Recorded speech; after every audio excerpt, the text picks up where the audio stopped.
Hello बच्चों, let's see this question. Ka for acetic acid is 1.8 into 10 to the power minus K5 mole liter inverse. A decinormal solution of the acetic acid is also 0.1 molar with respect to the sodium acetate. Now calculate the cell potential between the hydrogen electron in this solution at decinormal calomel electrode, assuming the complete dissociation of 0.1 molar sodium acetate solution. Now E note of the calomel electrode is that one.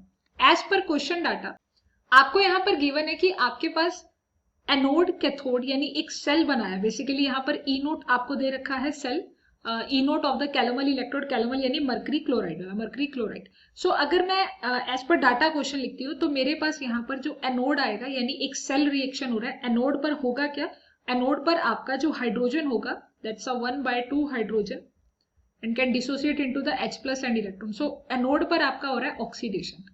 Okay, उसके बाद हम cathode की बात करते हैं तो cathode पर होगा आपका रिडक्शन और बेसिकली करेगा कौन? आपका कैलोमल इलेक्ट्रोड करेगा Hg2Cl2. ओके, सो ये क्या करेगा? 2 इलेक्ट्रॉन को लेगा और यहाँ पर क्या बना देगा? 2Hg बनाएगा, साथ ही साथ आपका Cl नेगेटिव को रिलीव करेगा और बैलेंस कर देंगे दोनों रिएक्शन को. रिएक्शन को बैलेंस करने के बाद अगर आप इनका एडिशन कराते हो तो आपके पास एक सेल रिएक्शन बन जाएगा. This is the cell reaction. So basically cell reaction आएगा आपके पास that's a hydrogen Hg2Cl2. Okay, and 2H+ balance कर देंगे आप सभी रिएक्शन को. 2H+ plus 2Hg plus 2Cl negative. Okay, now the key concept of the question is the first of all we find out the H+ concentration. तो key concept होगा आपका कि आपको pH फाइंड आउट करना पड़ेगा. Now the pH का formula क्या होता है? 1/2 pKa. That's the main concept and the key concept of the question log C. So you just find out the pH is equal to 1/2 pK is equal to minus, that's a minus log Ka is equal to 1.8 into 10 to the power minus K5. Okay, then log C concentration, आपको जो concentration यहाँ पे provide है that's a 0.1 concentration. Okay, you can solve it and get the pH value. pH आपके पास आ जाएगा that's a 2.872. this is the pH. But आपको जो need है वो H+ का concentration है. So as per data H+ कैसे निकलेगा? बिकॉज हमें पता है pH is equal to minus के log H+. ओके, और pH आपका आ गया दैट्स 2.872. यहां से हम H+ का कंसेंट्रेशन फाइंड आउट करेंगे. H+ का कंसेंट्रेशन एंटी लोग लेकर करेंगे तो हमारा आंसर आएगा 0.00134 मोल. ये आ गया H+ का concentration. Now you just find out the E cell. अब ई सेल फाइंड आउट करना बहुत ईजी है बिकॉज ये आपका यहाँ पर दे रखा है, ये सेल रिएक्शन दे रखा है, आपको ई सेल निकालना.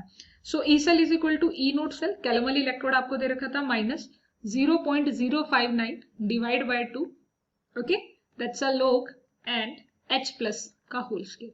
क्योंकि आप यहाँ पर देख सकते हैं ये 2 लिख रखा था स्टोकियोमेट्रिक, तो आप पावर को रेज करा देंगे. अब ई नोट सेल आपको एग्जामिनर ने दे रखा है दैट्स अ 0. क्योंकि कैलोमल इलेक्ट्रॉन विद हाइड्रोजन है तो हाइड्रोजन का तो ऑब्वियसली 0 होगा ना, तो मेरे को सिर्फ कैथोड का ही लेना है and that's why cathode minus anode होता है बेसिकली. चलो आप पूरा ही लिख लेंगे 0.337357 माइनस 0. सो ये कैथोड माइनस एनोड हो गया. यहाँ पे 0.059 डिवाइड बाय 2 लोग. H+ का कंसेंट्रेशन आपके पास गिवन है, आपने फाइंड आउट कर दिया. साथ में Cl नेगेटिव भी आएगा, ये साथ में आप Cl नेगेटिव, क्योंकि सी दैट यहाँ पर Cl नेगेटिव का भी था. ओके, सो आप इन सबका वैल्यू पुट करेंगे. H+ का आपको पता है 0.00134, ये आपने फाइंड आउट किया और क्लोरीन का आपको दे रखा है 0.1 का होल स्केयर. अब यहाँ पर आप सभी वैल्यूज को पुट कर दिया आपने. अब आप इसे सॉल्व करेंगे तो आपका आंसर आएगा 0.565 volt. So 0.565 volt is the E cell. So 0.565. So the option is 565. A is the right option. Yeah, A is the right option for that particular question. Okay.